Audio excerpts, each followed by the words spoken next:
আসসালামু আলাইকুম, welcome to tasty cooking by Twinkie. প্রচুর গরম পড়ছে, এখন কোনো খাবার খেয়েই আসলে শান্তি পাচ্ছি না। ভাবলাম একটু পান্তা ভাত খাবো, তাই রাতে রান্না করা ভাত আমি একটা মাটির পাতিলে পানি দিয়ে ভিজিয়ে রাখবো। এটা ওভারনাইট থাকবে এবং আমি আগামীকাল দুপুরে খাবো ইনশাল্লাহ। এই যে দুপুরবেলা আমি ভাত খেতে বসবো। এখন আমি ভাতগুলো একটু উপরে কাঁচামরিচ আর পেঁয়াজ দিয়ে সাজিয়ে নিয়েছি সুন্দর হওয়ার জন্য। আপনাদেরকে একটা টিপস দিই আমি, মাটির পাতিলে যদি ওভারনাইট ভাতটা রাখেন তাহলে ভাতটা এত ফ্রেশ থাকবে, মনে হবে যে আপনি মাত্র রান্না করা ভাতে পানি দিয়ে তারপর খাচ্ছেন। এটা হচ্ছে একটা টিপস। আমরা নর্মালি যেই প্লাস্টিক অথবা স্টিলের বা কাচের বোলে রেখে থাকি, ওগুলোর মাটির পাতিলে রাখা হাজার গুণ বেটার। আপনারা এটা ট্রাই করে দেখলেই বুঝতে পারবেন।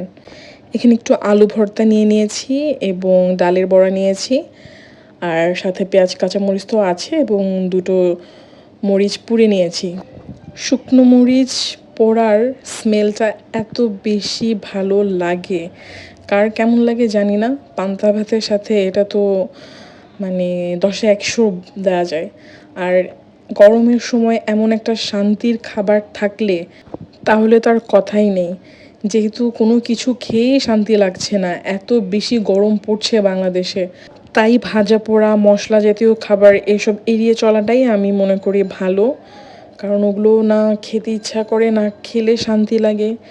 এই পান্তা ভাতটা খেলে শরীরটা ঠান্ডাও থাকে। কার কার এমন পান্তা ভাত খেতে ভালো লাগে কমেন্ট করে জানাবেন। আবার কোনো ভিডিও নিয়ে হাজির হব। টিল দেন টেক কেয়ার, আল্লাহ হাফেজ।